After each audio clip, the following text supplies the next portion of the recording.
மதுரை ராஜாஜி மருத்துவமனையில் தினசரி 1000 பேர்த்துக்கு இங்கே உள்ள மக்களுக்கு 1000 பேர்த்துக்கு நட்சத்திர நண்பர்கள் அறக்கட்டளை சார்பாக குருசாமி சார் இதை வந்து தொடர்ந்து 300 நாளை கடந்து 305வது நாள்.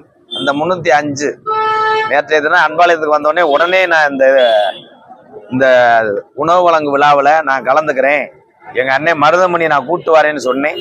அதே போல் குருசாமி சாரு அவங்களோட இணைஞ்சு நிறையா பேர் ஒத்துழைப்பு கொடுக்குறாங்க.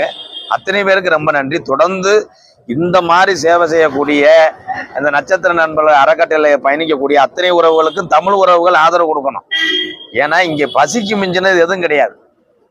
அந்த பசிக்கு உணவு கொடுக்கக்கூடிய ஒவ்வொருத்தரும் நான் வந்து கடவுளாக பார்க்குறேன். அது யாருமே செய்ய முடியாதுங்கய்யா. கிராமத்தில் ஒரு 10 பேர்த்துக்கு சாப்பாடு போடுறது கூட ஒரு நாள் போடுவாங்கய்யா, போட முடியாதுங்கய்யா.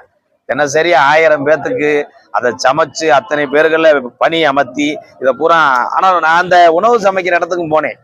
அங்கே போய் பார்த்தா நான் கூட சாப்பாடுன்னு சொல்கிறாங்களே, சரி அன்னதானத்துக்கு ஏதோ கொடுப்பான்னு நினச்சேன். ஆனால் மீனாட்சி பட்டணத்துலேருந்து சொல்கிறேன், அவ்வளோ ஒரு பிரமாதமான சாப்பாடு. நானும் மருதமணியன் சாப்பிட்டோம். உண்மையிலே உணவு வந்து எப்பயுமே குறை சொல்லக்கூடாது. அவ்வளோ அழகா உண்மையில சார். நான் நிறைய அன்னதானத்தில் கலந்துருக்கோம். கொஞ்சம் சுமாராக இருக்கு அப்படி இருக்கு. ஆனால் இது வந்து தரமான இதில் செய்கிறாங்க. அதே மாதிரி எவ்வளோ ஒரு பக்குவமாக பண்ணுறாங்க பசங்க. இங்கே இருக்க பெண்கள்லாம் அத்தனை பேர்த்துக்கு வேலை கொடுத்துருக்கீங்க. ரொம்ப ரொம்ப சந்தோஷம். 1000 பேர் இன்னைக்கு 305வது நாளில் நாங்கள் இந்த நட்சத்திர நம்பர் அறக்கட்டளை சார்பாக வழங்கக்கூடிய ராஜாஜி அரசு மருத்துவமனை மதுரை மீனாட்சி பட்டணத்தில் நானும் எங்கள் அண்ணன் மருதமணியும் கலந்துக்கிட்டது எல்லையில்லா ஒரு மகிழ்ச்சி. ஆமாம், நான் பெரும்பாலும் நான் சேவை பண்ணாலும் இந்த மாதிரி சேவை செய்யக்கூடிய மனிதர்கள் யார் அழைத்தாலும் உடனே போவேன். அது எனக்கு இது ரொம்ப பிடிக்கும்.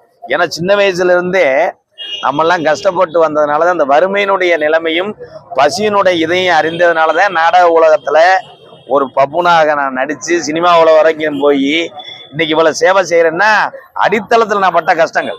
அந்த மாதிரி இவங்க இன்னைக்கு செய்யறாங்கன்னா இதுக்குள்ள எவ்வளவு காசு வச்சிருந்தாலும் அங்கே பசின்ற உணர்வை இவங்க முழுமையா அறிஞ்சதுனாலதான் பண்ண முடியும். எல்லா பேருமே சேவை செய்திட முடியாது. அதை தொடர்ந்து நீங்க பண்ணுங்க சார். குருசாமி சார் எப்பயுமே தமிழர் சார்பாக எம்கேஆரும் என்னுடைய பல லட்சம் சொந்தங்கள் இருக்கு எனக்கு, எங்க அண்ணனுக்கும் அவங்களும் ஆதரவு தருவாங்க. பசிக்கு மிஞ்சினது உலகத்துல எதுவும் கிடையாது. காசு பணம் எதுவும் பெருசு இல்லை.